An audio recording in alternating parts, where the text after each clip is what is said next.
What did Leonardo da Vinci try to tell us? Leonardo da Vinci is the combination of tremendous creativity and excellent scientific knowledge in an extremely curious character. The result is the character who single-handedly assimilates nature and humanity in scientific way. So, was he really alone? Actually, no. Then let's see looking at the world through the eyes of this extraordinary and one of the colorful names of all time. But first, we need to talk a little about him.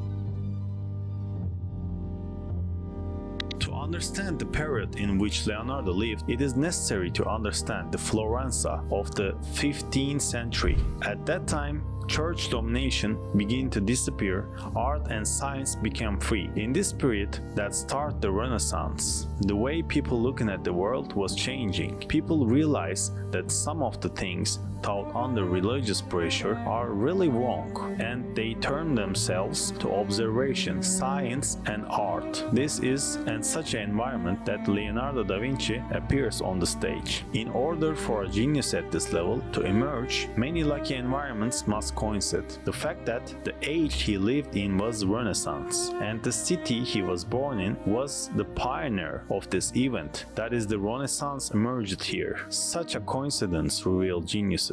The world thought Leonardo's eyes, a character who emerged in the most enlightened place of the world. At that time, the world most hungry for an enlightenment. Therefore, he lived as a Renaissance man and was one of the best representative of the Renaissance. Therefore, this extremely curious child, who was born in the city during the most appropriate period of development, drew pictures to understand, to document the aesthetic of the nature, performed dissection in freezing rooms to examining corpses to learn the details of human anatomy, and design flying machines, parachutes and propellers to better understand the sky. These design of a product of a vision that goes beyond both the artistic creativity and scientific engineering of the time. When we look at Leonardo's painting, we immediately notice his obsession with the details of nature, his sensitivity to each strand of hair, and the details of human anatomy is incredible. We see Leonardo as a man searching for the meaning of the universe, just as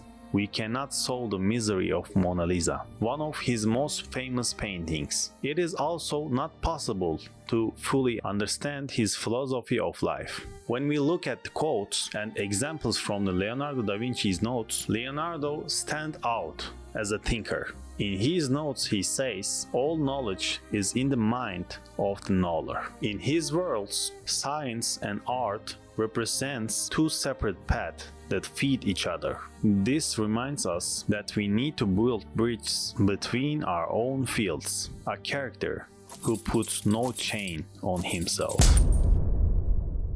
Knowledge is power, but it is insufficient unless it is applied. In other words, learning is not enough. It is so important to know how you integrate what we learn into our lives and when to apply them, says Leonardo da Vinci. Leonardo is master at capturing these moments, a traveler who can skillfully to go anywhere. Instantly in the laboring he creates in his own mind. We see this almost everywhere in his life. He is interested in many things, such as art, mathematics, engineering, anatomy, architecture. He progresses multidisciplinary. The countless notebooks he left behind, with his dad kept an instant record of his thought. Mona Lisa's smile reflects beauty and misery of the moments. The color tones, use of lights, and the relationship between the figures in his paintings reflects his current thoughts and feelings. We feel more than one emotion in many of his paintings, because the details in the painting he draws sometimes take months or even years. He is a mind traveler who can gather these countless emotions into the whole. Leonardo da Vinci for immortality by creating immortal things. Science and art is immortal.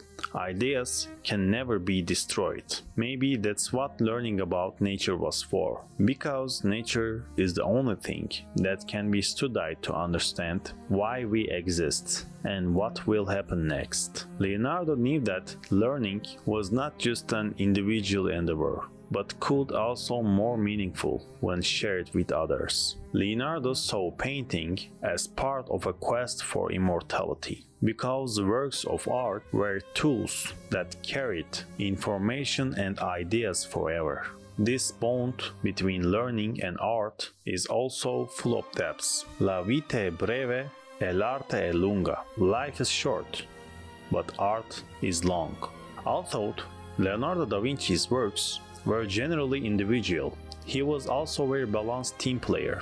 During his Milan period, while in the service of Ludovico Sforza, Leonardo collaborating with other experts of this time on a number of important projects. They carried out joint studies on military machinery and city planning. The most prominent collaboration in this period of his work, The Last Supper in Santa Maria delle Grazie, in which he came together with important artists of the period such as the sculptor Donatello and the painter Sandro Maria Botticelli. Leonardo worked in harmony with other artists to complete his large mural. He stood out not only with his individual but also his collaborative and teamwork skills. Conclusion: his philosophy. His works push the boundaries between art and science, instilling us the courage to discover the secrets in the depths of the universe. Leonardo da Vinci was a Renaissance man. He is multidisciplinaire and tried to reach the wisdom and virtue that could comprehend the situation he was living in, a way that such more advanced than at the time. He was born. He tried to understand why he was born.